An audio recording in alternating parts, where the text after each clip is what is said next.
চলো বন্ধুরা, আজকের ভিডিওতে আমি তোমাদের দেখাবো একটি ব্লাউজ কাটিং করতে বডি থেকে কিভাবে মাপ নিতে হয় এবং কি কি মাপ নিতে হয়। সমস্ত কিছু খুব সহজভাবে তোমাদের দেখাবো। তোমরা কিন্তু মন দিয়ে ভিডিওটি দেখো, আশা করি তোমরা শিখতে পারবে আর এই মাপ অনুযায়ী ব্লাউজ কাটিং করতে পারবে। তাহলে প্রথমে নেব আমরা কি ব্লাউজের ঝুলের মাপ। ব্লাউজের ঝুল দুরকমভাবে নেওয়া যায়, সামনে থেকেও নেওয়া যায় আবার পেছন থেকেও নেওয়া যায়। যদি তোমরা সামনে থেকে নাও তাহলে কিভাবে নেবে দেখো, এই যে আমাদের ঘাড়ের অংশ রয়েছে স্ট্রেট একেবারে সোজা ধরবে, বেশি ওপরে উঠবে না, বেশি নিচে নামবে না। দেখতে পাচ্ছ সবাই? ঠিক এইভাবে আসবে। ঠিক এই যে আমাদের কান রয়েছে, কানের কাছ থেকে সোজা একেবারে সোজা স্ট্রেট। আর যখন মাপ নেবে কাস্টমারকে সোজা স্ট্রেট ভাবে দাঁড়াতে বলবে। ঠিক এইভাবে কানের কাছ থেকে ফিতে ধরে আমরা ঝুলের মাপ নেব। কিন্তু সামনে থেকে যদি তোমরা ঝুলের মাপ নাও, একেবারে যে আমাদের বেস্ট রয়েছে উঁচু পোর্শন, উঁচুর ওপর দিয়ে কোনোদিন নিয়ে যাবে না, ঠিক আছে? জাস্ট হালকা, একেবারে বেশি সাইডকে নিয়ে যাবে না বা এই সাইডে নিয়ে আসবে না, জাস্ট হালকা। দেখতে পাচ্ছ আমি যেভাবে নিলাম, এটা আমাদের বেস্টের একেবারে মিডিল উঁচু অংশ। জাস্ট তোমরা সাইড দিয়ে নিয়ে যাবে, নিয়ে এরপর কে কতটা ঝুল চাইছে সেইভাবে কিন্তু তোমাকে কাস্টমারকে দেখাতে হবে যে তুমি কতটা ঝুল চাইছো। সবাই কিন্তু সমান ঝুল চায় না বা সবাই সমান পছন্দ করে না, কেউ বড় চায় কেউ ছোট চায়। সেই হিসেবে যখন তুমি ফিতেটা ধরবে, এইভাবে ধরার পর কাস্টমারকে দেখতে বলবে ঝুঁকে, তারপর তুমি তাকে দেখাবে যে তোমার এখানে মাপ এসেছে 13 বা 13.5 বা 14 বা 15, যাই আসবে সেটাই কিন্তু বলবে। এবার সে যেইভাবে বলবে সেইভাবে তোমরা ঝুলের মাপটা নেবে, ঠিক আছে? যদি সামনে দিয়ে নাও আর যদি পেছন দিয়ে নাও, দেখো ঠিক একই জিনিস। ঠিক ঘাড়ের কাছ থেকে এইভাবে সোজা স্ট্রেট একদম আমাদেরকে ফিতেটা ধরতে হবে। ধরার পর কাস্টমার সোজাভাবে দাঁড়াবে, দাঁড়ানোর পর ঠিক এইভাবে সোজা ফিতে ধরার পর স্টেপ বাই স্টেপ কোথায় কতটা মাপ রয়েছে তোমরা কাস্টমারকে বলবে। সেই হিসেবে কাস্টমার যেমন পছন্দ করবে সেইভাবে কিন্তু তোমাদেরকে ঝুলের মাপটা নিতে হবে, ঠিক আছে? চলো তাহলে ডামির মধ্যে দেখিয়ে দিচ্ছি। বুঝতে পারছো? ঠিক এখান থেকেই ফিতেটা ধরতে হবে। ধরে এই যে আমাদের উঁচু অংশ রয়েছে, এই উঁচুর ওপর দিয়ে নিয়ে যাব না। যদি আমরা সামনে থেকে নিই, হালকা দেখো একেবারে হালকা সাইড বরাবর নিয়ে যাব। এইবার কার কতটা মাপ রয়েছে সেইভাবে তোমাকে মাপটা নিতে হবে, ঠিক আছে? এইভাবে আমরা সামনে থেকে মাপটা নেব। আর যদি আমরা পেছন থেকে নিই, ঠিক একইভাবে ঠিক এইভাবে ঘাড়ের কাছ থেকে ফিতে ধরবো সোজা করে, এইভাবে সোজা বরাবর আমরা ফিতেটাকে রাখবো। রাখার পর তোমাকে বলতে হবে যে কাস্টমার কে কতটা ঝুল চাইছে। যে যতটা ঝুল চাইবে তোমাকে কিন্তু সেইভাবে তার ঝুলটা যখন যা মাপ নেবে প্রথমে কিন্তু খাতার মধ্যে লিখে নেবে। এইভাবে স্টেপ করে ঝুলের মাপটা নিয়ে নেবে, ঠিক আছে? ঝুলের পর নিয়ে নেব পুটের মাপ। পুটের মাপটা তোমরা কোনোদিন সামনে থেকে এইভাবে নেবে না, এইভাবে নেওয়া যায় না। পুটের মাপ সবসময় তোমরা নেবে পেছন থেকে। কিভাবে তোমরা পুটের মাপ নেবে? ঠিক আমাদের দেখবে এই যে হাতের যে এখানে একটা জয়েন্ট রয়েছে, এই যেমন ধরো আমি একটা কুর্তি পরে আছি, এই কুর্তির যে আমাদের সেলাই রয়েছে, অনেকে বলে কি এই যে হাতার সেলাই, এই হাতার সেলাইয়ের কাছ থেকে এই হাতার সেলাইয়ের পর্যন্ত আমরা পুটের মাপ নিয়ে নেব। এইভাবে কোনোদিন নেবে না। যখন আমরা কোনো বানানো জিনিস পরি আমাদের এই সেলাইটা মোটামুটি ঠিকঠাক থাকে, কিন্তু যখন আমরা রেডিমেড কোনো জিনিস পরি এই সেলাইটা অনেক সময় নিচে নেমে যায়, অনেকটা নিচে নেমে যায়। এইভাবে পুটের মাপ কোনোদিনও নেবে না। ঠিক এখানে হালকা একটু ফলো করবে, এইভাবে হাত নাড়ালেই তোমরা বুঝতে পারবে যে এখানে একটা জয়েন্ট রয়েছে।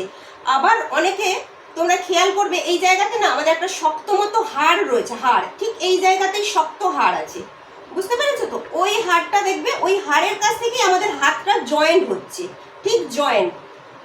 একটু যদি পুটের মাপ তোমাদের ভুল হয়ে যায় তখন কোনো সময় পুটের মাপ বড় হয়ে যাবে বা কোনো সময় ছোট হয়ে যাবে। সেই জন্য পুটের মাপটা কিন্তু খুবই মাস্ট, পুটটা ঠিক করে তোমাদের নিতে হবে। এইভাবে হাতটা নাড়াবে, নাড়ানোর পর দেখবে এখানে একটা জয়েন্ট রয়েছে। ঠিক যখন আমরা এই হাতটা নাড়াবো এখানেও দেখবো একটা জয়েন্ট রয়েছে বা এখানে একটা হাড় রয়েছে। একটু ফলো করবে, বুঝতে পারবে।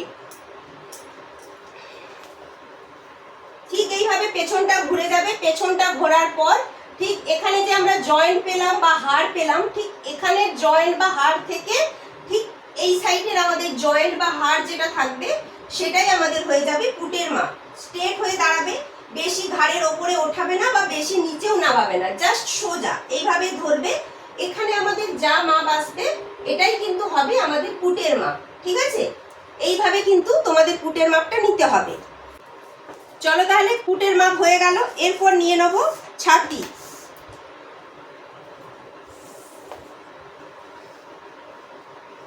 এই যে বেস্ট একেবারে মিডিল, একেবারে যে উঁচু, এই একেবারে মিডিল বরাবর তোমাদেরকে ফিতেটা ধরতে হবে।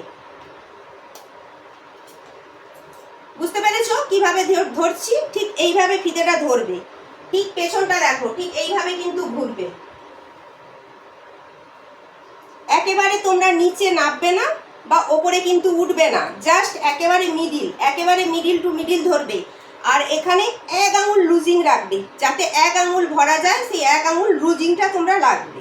ঠিক আছে, এইভাবে আমাদের নিতে হবে ছাতির মাপ। এটাকে কি বলা হয়? এটাকে আমরা ছাতি বলি বা এটাকে বলা হয় ফুল বাস্ট। ঠিক আছে, এই মাপ ধরেই কিন্তু আমরা ব্লাউজটা কাটিং করে থাকি, এটাকে ফুল বাস্ট বলে। এরপর হচ্ছে আপার চেস্ট। আপার চেস্ট কোনটাকে বলা হচ্ছে? একেবারে দেখো আমাদের যে আরমোল রয়েছে, এই আরমোল থেকে এই আরমোল একেবারে দেখো, দেখতে পাচ্ছ কোথা দিয়ে ফিতেটা ধরছি? ঠিক এখান দিয়ে ধরতে হবে। ঠিক এইভাবে ফিতে ঘোরাবে, এইভাবে। ঠিক এখানেও লুজিংটা এক আঙুল থাকবে। ঠিক আছে, এটাকে কি বলা হচ্ছে? আপার চেস্ট। ঠিক আছে, ঠিক ফিতেটা এইভাবে ঘুরবে।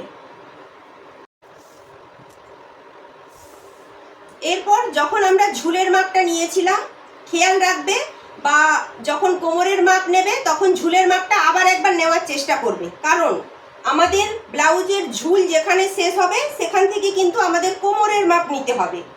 হয়তো তোমরা প্রথমে ঝুলের মাপটা নিয়ে খাতার মধ্যে লিখে নিয়েছো, কোন জায়গায় ঝুলের মাপ নিয়েছো সেটা খেয়াল নেই। ঠিক আছে, তো সেটা আবার কি করবে, আবার একবার ঝুলের মাপ দেখে নেবে, সেটা পেছন থেকে হোক বা সামনে থেকে হোক দেখে নেবে। নেওয়ার পর যেখানে আমাদের ব্লাউজের ঝুল শেষ হচ্ছে সেখান থেকে আমরা নিয়ে নেবো কি কোমরের মাপ। ঠিক আছে, ঠিক এইভাবে ফিতে ঘোরাবো, এইভাবে ফিতে ঘুরিয়ে কোমরের মাপটা নিয়ে নেবো। কোমরের মাপ যখন নেবে ব্লাউজে কোনোদিন লুজিং থাকে না। ঠিক আছে, ব্লাউজের কোমর আমরা ফিটিংস করি, কারণ ব্লাউজ যদি লুজ থাকে আমরা যখন ওপর দিকে হাত তুলবো তখন ব্লাউজটা ওপর দিকে উঠে যাবে। ঠিক আছে, কোমরে কখনো লুজ রাখবে না। এইভাবে যে টাইট করে আমি ফিতেটা ধরেছি, এইভাবে টাইট করে ফিতে ধরবে। যদি কেউ তোমাকে বলে যে এতটা টাইট আমি পরতে পারবো না, তুমি একটু লুজ রাখো, তখন তুমি লুজ রাখবে, কিন্তু সবসময় ফিটিংসটা ধরবে, এখানে কোনো লুজ রাখবে না। ঠিক আছে, এইভাবে তোমরা কোমরের মাপটা নিয়ে নেবে। এরপর নিয়ে নেবো আরমোল। ঠিক আমাদের এই যে হাতের যে বগলের যে জয়েন্ট, এই যে জয়েন্ট, এই জয়েন্টটাই হচ্ছে আমাদের আরমোল। ঠিক এই যে হাতের এই যে পোর্শনটা, এটাকে আমাদের আরমোল বলা হচ্ছে। এই আরমোলের মাপটা যখন তোমরা নেবে, যদি কোনো কাস্টমার এরকম ফিটিংস হাতা পরে থাকে, আরমোলটা নিতে খুবই সুন্দর, খুবই সহজ হবে। কিন্তু হয়তো কেউ ঘটি হাতা বা খোলা খোলা পব হাতা এই ধরনের কিছু পরে থাকে, তখন কি হবে, যদি লুজ থাকে হাতাটা, যখন তোমরা আরমোলের মাপটা নেবে না, বগলের কাছে অনেকটা কাপড় জমা হয়ে থাকবে। আর যদি বগলের কাছে কাপড় জমা হয়ে থাকে, তোমরা যখন ঘুরিয়ে আরমোলের মাপটা নেবে তখন কি হবে, আরমোলের মাপটা বেড়ে যাবে। বুঝতে পেরেছো তো, বড় হয়ে যাবে। সবসময় চেষ্টা করবে যখন যার মাপ নেবে সে যেন সুন্দর কিছু পরে থাকে, মানে ফিটিংস, যে কোনো ফিটিংস জিনিস, মানে কুর্তি, ব্লাউজ, শাড়ি থেকে যদি মাপ নিয়ে থাকো সুন্দর ফিটিংস ব্লাউজ পরবে, বা কুর্তি থেকে যদি মাপ নাও সুন্দর ফিটিংস যেন কুর্তি হয়। নাইটি পরে থাকবে, নাইটি পরে কোনো দিন যেন মাপটা না নেওয়া হয়। ঠিক আছে, এই ধরনের জিনিস পরে কোনো দিন মাপ নেবে না। তাহলে দেখো হাতাটাকে কিভাবে ঘোরাচ্ছি।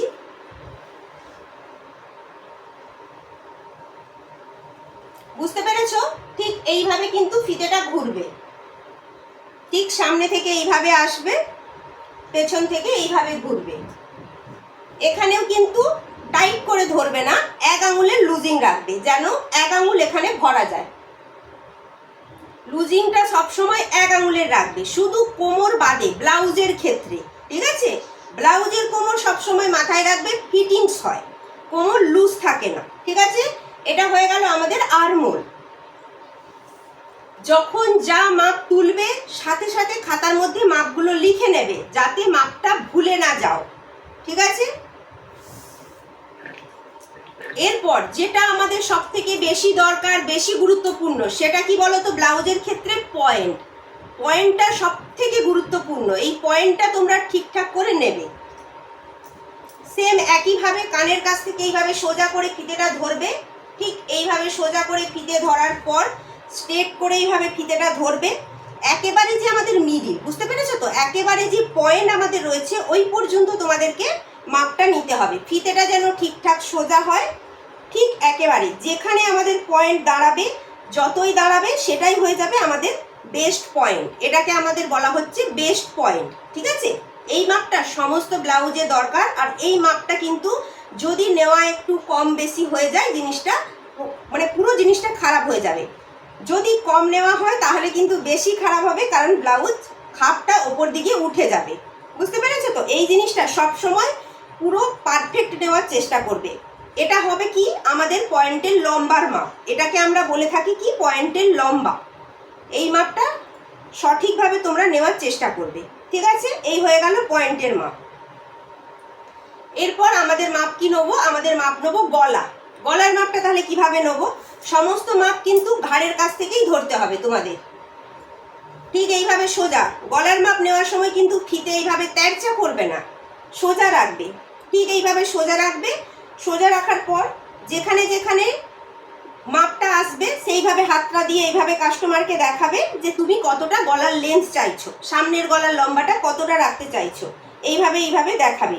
এবার যে যতটা চাইবে 7, 8, 6 সেইভাবে তোমাদেরকে মাপটা নিতে হবে, ঠিক আছে। ফিতেটা সোজা রাখবে, এইভাবে তেরচা করবে না, বারে বারে বলছি, সোজা রেখে এইভাবে মাপ নেওয়ার চেষ্টা করবে, ঠিক আছে। ঠিক একই রকমভাবে পেছন গলা, পেছন গলার মাপটা আমরা কিভাবে নেবো? ঠিক আমরা এই ঘাড়ের কাছ থেকে ফিতে ধরবো। ফিতে ধরার পর ঠিক কাস্টমারকে জিজ্ঞাসা করবে যে তোমরা কে কতটা পেছন গলার লম্বাটা চাইছো, সেই হিসেবে তোমাদেরকে মাপটা নিতে হবে।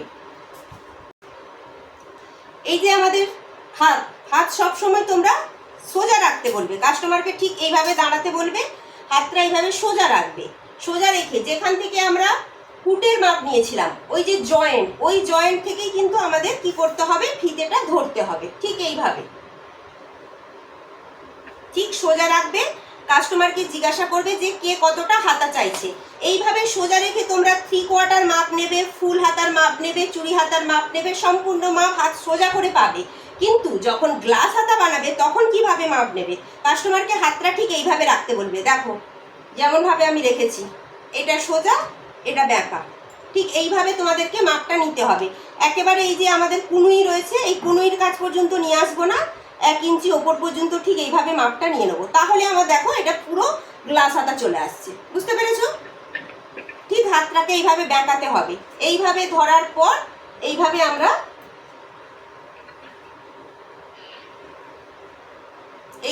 গ্লাস হাতার মাপটা নিয়ে নেবো। ঠিক এইভাবে গ্লাস হাতার সময় এইভাবে সোজা রাখবে না, তাহলে মাপটা নিতে অসুবিধা হবে। এইভাবে ধরবে, দেখবে খুব সুন্দর মাপটা চলে আসবে। তো যে যেমন চাইবে 10, 9.5, 11, যে যেমন চাইবে মাপটা নিয়ে নেবে। আর ফুল হাতার ক্ষেত্রে ঠিক হাতটা সোজা রাখবে, ঠিক আছে, ফুল হাতার ক্ষেত্রে। এরপর যেখানে আমাদের হাতার লম্বা শেষ হচ্ছে সেখান থেকে আমরা ফিতে ঘোরাবো। ঠিক ফিতে ঘুরিয়ে আমরা এখানে কি মাপ নেবো? মুহুরির মাপ নিয়ে নেবো। ঠিক একই রকম ভাবেই মাপ নিতে হবে। মুহুরির ক্ষেত্রেও আমাদের যেন এক আঙুল যেন লুজিং থাকে, মানে 1 আঙুল যেন ভরা যায়, সেইভাবেই কিন্তু আমাদের মাপটা নিতে হবে, ঠিক আছে। সেটা তোমাদের হাতার লম্বা যেখানে হবে, সেখানে গ্লাস হাতা হোক, 3/4 হাতা হোক বা ফুল হাতা হোক, যেখানে আমাদের হাতার লম্বা শেষ হবে সেখান থেকেই আমাদের ফিতে ঘুরিয়ে মাপটা নিতে হবে, ঠিক আছে। গ্লাস হাতার ক্ষেত্রে এখানে মাপ নিলে, 3/4 হাতার ক্ষেত্রে এখানে মাপ নিলে, ফুল হাতার ক্ষেত্রে আমরা এখানে মাপ নিলাম। সরি, ফুল হাতার ক্ষেত্রে মুহুরির মাপটা এখান থেকে নেবো না, চুড়ি হাতার ক্ষেত্রে মুহুরির মাপটা আমরা এখান থেকে নেবো, ঠিক আছে। কারণ চুড়ি হাতার নিচের দিকটা আমাদের বোতাম দেওয়া থাকে, হুক দেওয়া থাকে, যেটা খোলা যায়, হাতটা আমাদের ভরা যায়, কোনো অসুবিধা হয় না। তাই আমরা চুড়ি হাতার ক্ষেত্রে ঠিক এই জায়গা থেকে মাপটা নিয়ে নেবো, ঠিক এই জায়গা থেকে। কিন্তু যখন আমরা ফুল হাতা বানাবো তখন আমরা মাপটা কিভাবে নেবো দেখো, ঠিক কাস্টমারকে হাতটা এইভাবে করতে বলবে, এই যে মুঠো, আমাদের এই যে মুঠো রয়েছে, একেবারে মুঠো করার দরকার নেই, হালকা এইভাবে ধরলেই হবে। ঠিক এই জায়গার মাপটা তোমাদেরকে নিতে হবে। দেখো ঠিক ঘুরিয়ে এইভাবে মাপটা নেবে। এখানেও তোমরা চাইলে 1 আঙুল লুজিং রাখবে, কারণ এই জায়গাটা যতটা হালকা হবে ততটা কিন্তু হাতটা আমাদের খুব ইজিলি ভাবে আমরা হাতাটা ভরতে পারবো, আবার খুলতে পারবো। বুঝতে পেরেছো? এটা তাহলে কি হাতার ক্ষেত্রে হচ্ছে? এটা ফুল হাতার ক্ষেত্রে হচ্ছে, যখন আমাদের হাতাটা হবে এই পর্যন্ত, পুরো ফুল হাতা লং এই পর্যন্ত, তখন আমরা মাপটা নেব এখানে। ঠিক আছে? মুহুরির মাপ 3/4 হাতা যেখানে হবে সেখানে নেবে, গ্লাস হাতা যেখানে হবে সেখানে নেবে, চুড়ি হাতার মাপটাও ঠিক এখানেই নেবে, কিন্তু ফুল হাতার ক্ষেত্রে মাপটা নেব ঠিক এই জায়গাতে। ঠিক আছে? চলো তাহলে সম্পূর্ণ মাপ নেওয়া কিন্তু আমার কমপ্লিট হয়ে গেছে।